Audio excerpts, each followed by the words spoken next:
Stephen Strange. The Illuminati will see you now. We will see what kind of Doctor Strange you are.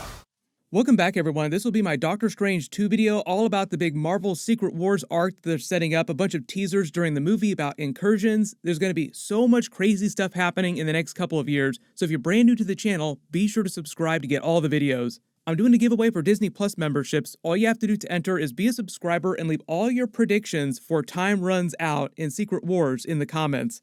Careful for spoilers for the movie if you haven't seen it yet, because we have to talk about the post-credit scene, everything that they set up, and everything the Illuminati talks about with the incursions. But during the movie, one of the major running storylines in the background is that a bunch of different characters recently in the Marvel movies, the Disney Plus series, have done things to the multiverse that have destabilized the cosmic barrier between universes, causing incursions to start happening. Your arrival here confuses and destabilizes reality. The larger the footprint you leave behind, the greater the risk of an incursion. It'd be interesting to do something like Secret Wars or... The way they define incursions in the MCU is that it's when one universe collides through the cosmic barrier through an adjacent universe, destroying both of them. And because the multiverse exists in a sort of spherical-like state, like a three-dimensional state, the more incursions happen, the quicker they start happening in an exponential rate. So it's not a linear thing. It might have started with only a couple universes, but now by the events of this movie, more and more universes all over the multiverse are just winking out of existence, colliding with each other. So even though only a couple characters during the movie briefly mentioned this fact, like this is a really dangerous thing that's happening, it's actually a really, really serious problem,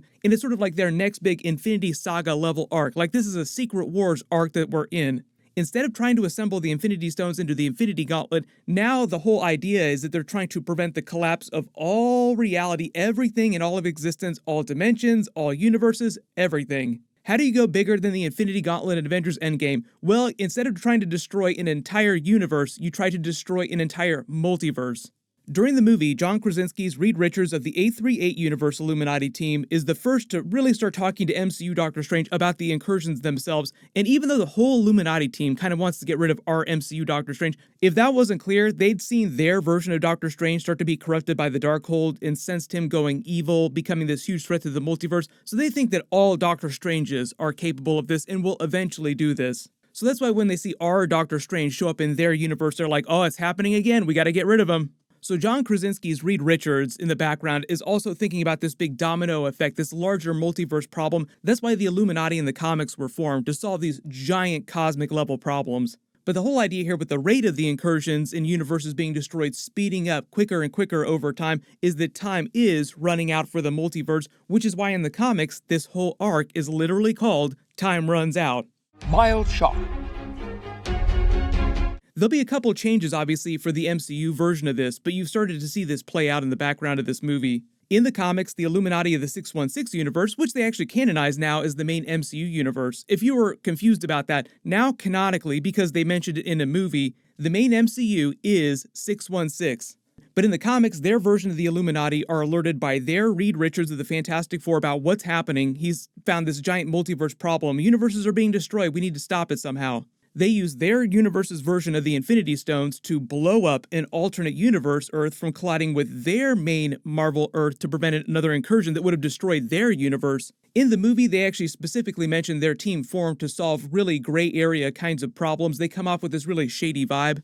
That's the way they portray them in the comics, like you're not really evil, but you're not necessarily that good either. You're doing really bad things. They basically blow up an entire alternate universe, trillions upon trillions of people to save their own universe. It'd be like if someone blew up the entire MCU just to save their alternate universe, which is kind of what's happening right now with the Kang Multiverse War.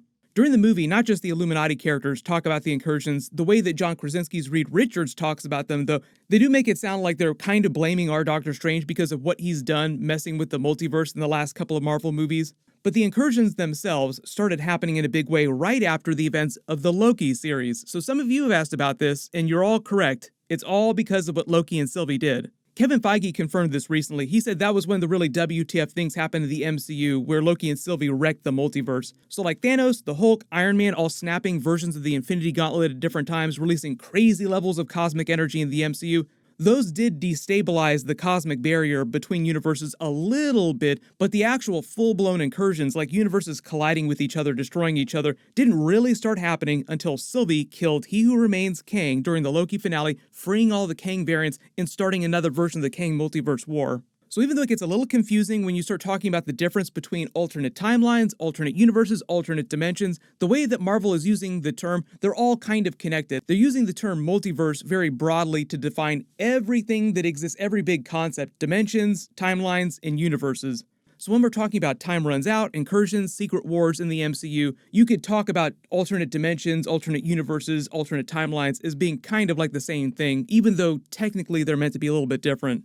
The way they define alternate timelines in the MCU is that you have a universe and somebody does something really crazy, causes a nexus point. Once that nexus point goes past the red line, that variant basically winds up creating an entire alternate universe and the multiverse grows just a little bit more.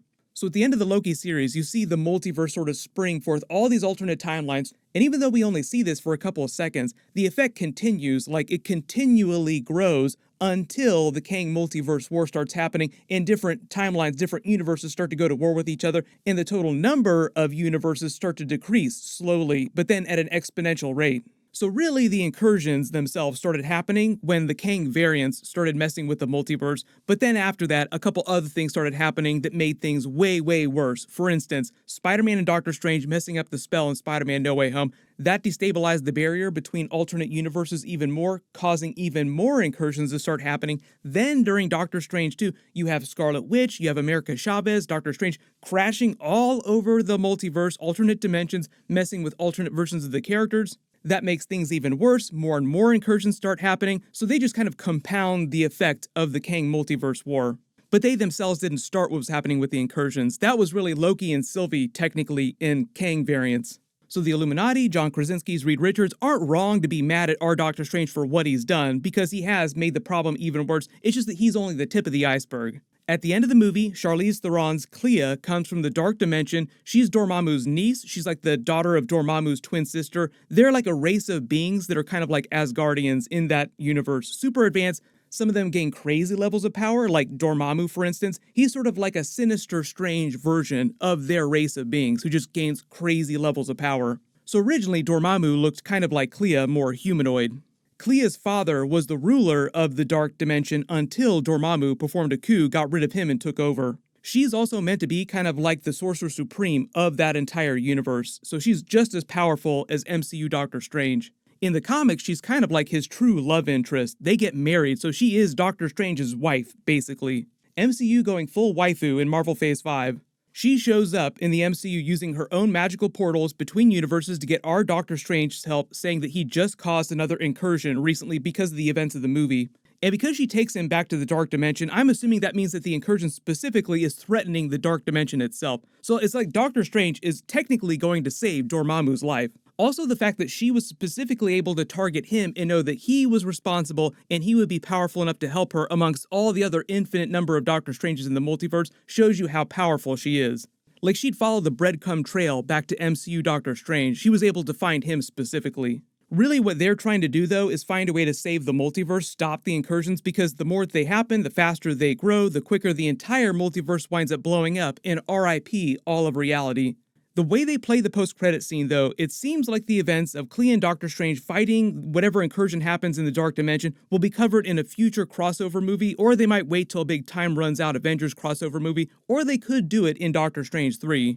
But what they are teasing with all this talk of incursions is a time runs out movie first, and then after that would be the full-blown Secret Wars. And just to be clear, we're talking about the 2015 more recent version of Secret Wars. There are two big versions that everybody remembers. The one from the 80s, they did this whole big toy licensing thing. I include the clip in some of my videos sometimes because it's kind of funny. Secret Wars. Marvel's supervillains are coming! Secret Wars.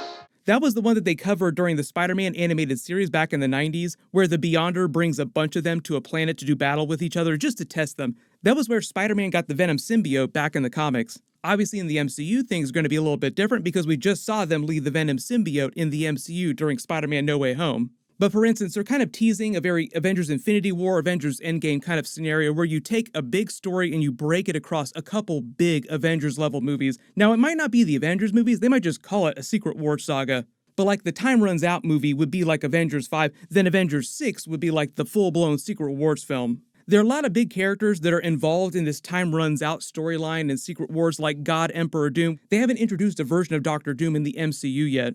But during the comic book version of Time Runs Out, Doctor Strange winds up going off on his own to try and find a way to stop the incursions, kind of like we see happen during the movie. He goes off on his own with Clea. He winds up finding out that a version of Doctor Doom has basically amassed all this multiverse power and started capturing this really powerful character called Molecule Man, which he senses will be the key to defeating their true enemy, which is the Beyonders. One of the big differences of the comic book is that the reason the incursions started happening is because the Beyonders, this race of beings that existed outside the normal multiverse, basically decided that it was time to get rid of the multiverse, so they started destroying all these universes.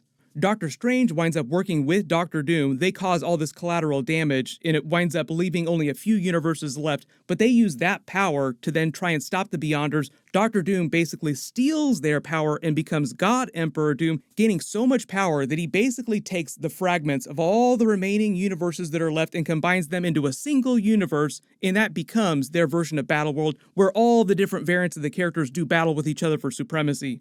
In that scenario, it actually winds up being Reed Richards who solves the problem. Like, how do we restore the multiverse? He uses Franklin Richards' power to create entire alternate universes. Like, Franklin Richards is so powerful, he can just conjure up entire alternate universes, and that's how they bring the entire multiverse back. John Krasinski's Reed Richards even mentions that his version of Franklin Richards exists in their universe. But for instance, one of the really big changes that they've already made in the MCU is that it sounds like the Kang Multiverse War and just Kang as a character will be a much bigger figure in this MCU version of Secret Wars and Time Runs Out. They might tease a little bit of that in Thor Love and Thunder, but I'm not expecting a bunch of it. Maybe a little bit in Black Panther 2 later this year. But really it's going to be in Ant-Man 3 next year where they'll tease legit Secret Wars because they have a version of Kang the Conqueror who will be in the middle of that second Kang Multiverse War. Right now, based on the timeline, they'd be able to do their first Time Runs Out big crossover movie by 2024. So if they pace things out like Infinity War and Avengers Endgame and release the next couple of big Secret Wars movies pretty close together, we might see full-blown Secret Wars around 2025 or 2026. There's like 1,000 other things that go into this version of Time Runs Out and Secret Wars, so if you have any questions about what's going on with the characters or any of the big teasers for Secret Wars during the movie, just write them in the comments below and I'll cover them in my bonus videos. I've got a bunch of videos planned for the movie, so I'll try to post those in the next couple of days, but everyone click here for my new Doctor Strange 2 Iron Man deleted scene video to learn what was going on with him during the movie, and click here for my full Doctor Strange 2 post-credit scene video. Thank you so much for watching, everyone stay safe, and I'll see you guys in the next one.